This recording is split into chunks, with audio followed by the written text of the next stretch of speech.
Our athletes have to be able to achieve greatness. It is not to push them with no disregard for them. Our goal is always to get the athlete to be the best person. And if we can get them to be the best person, they're going to be able to be the best athlete they could possibly be. We're going to push and drive them, but ultimately it's always about how do we get that person to be the best they can be, and how are we there to support them along the line.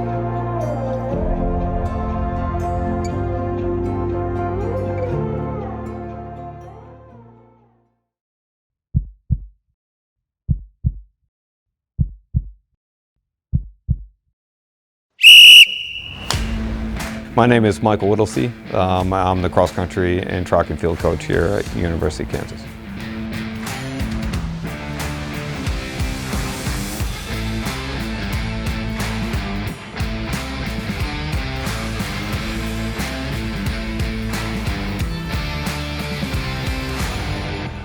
I started coaching at the University of Connecticut. I coached there for 6 years, and then I coached for 2 years at UNC Charlotte, and then I coached at the University of North Carolina, Chapel Hill. Coached there for 11 years, and then after 11 years there, I've now been coaching here this is my 14th year, where I coach the 800 on up and also cross country for both men and women.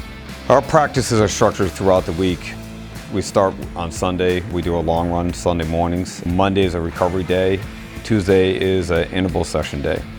Wednesday is our organized day off from practice. Thursday is a speed development day.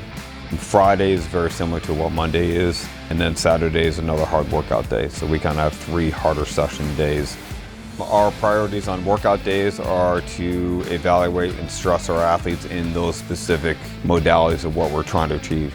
Not just physiologically, but also mentally. Running and performing at an elite level, you have to be in severe discomfort and suffer through races. You have to learn how to run through severe pain and push yourself to limits that other people can't do. I remember the first day that I really kind of went for a run. Now, I was the youngest of 4 in my family, so I was in elementary school at the time, and we just went out for fun and did a mile, and I ran faster than my 2 older sisters at the time, and it was like, I might be pretty good at this, and this was kind of fun. I would say my proudest moment, someone asked me what was the greatest accomplishment, qualifying for the Olympic trials, but the race before that, I was the first American finisher at the Boston Marathon, so that's kind of the one thing I would kind of put my hat on. Never wanted to be coach. It was never, my original dream career-wise was to be a pilot, and a pilot in the Air Force. Things changed. I went on and got a master's and a PhD, and I was going to become a professor and do research. That was kind of my next goal. But I wanted to stay a part of the team. When I was coming back to grad school, I reached out to the coach and said, hey, I want to stay involved in the team. Is there any way I can help out? And so he helped get me a GA position, a graduate assistant position as a strength coach. And then I started coaching as a volunteer coach with the track team. After 2 years, when I started my PhD program, he created a GA position where I started coaching the pole vault and the multis and the decathlon. So along the line, throughout grad school, I just really learned to love coaching more and more and more, and decided I wanted to kind of combine both the teaching and the coaching. And it went along where, well, the best way to do that, you have to be a coach and then kind of teach on the side of it. So I did that for 9 years until I was strictly just coaching and haven't taught since then. A professor has an impact, but you may see a student once or twice for a class their entire academic career. Whereas a coach, you see them 6 days a week for 4 or 5 years of their life. To me, that personal connection is a huge part of it, and something that you're not getting as much when you're doing it from a professor's standpoint.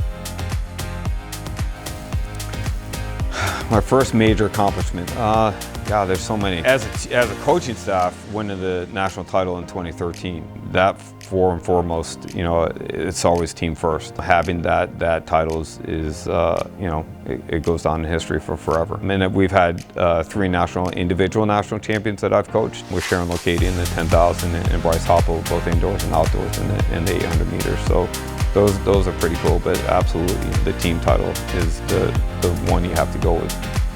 To me, the main goal that I want every athlete to achieve is to find their limits. and get beyond it. There's a cliche of 110% effort. I don't believe in 110% effort. I believe you can achieve what you can achieve. I believe you can put forth the effort that you can put forth. We're trying to extend where that is and where your limits you think you can be. But my goal is not to achieve the goals that they have, but to achieve the goals of being the best that they can absolutely be. And to become the best competitor, to become the best person, to become the best runner that they could possibly be. But ultimately is your number one goal should be, how great can I be? And let me put everything I can into it to be that great. Because I'm gonna learn so much more about myself as a person, the more and more I can engross myself in achieving something.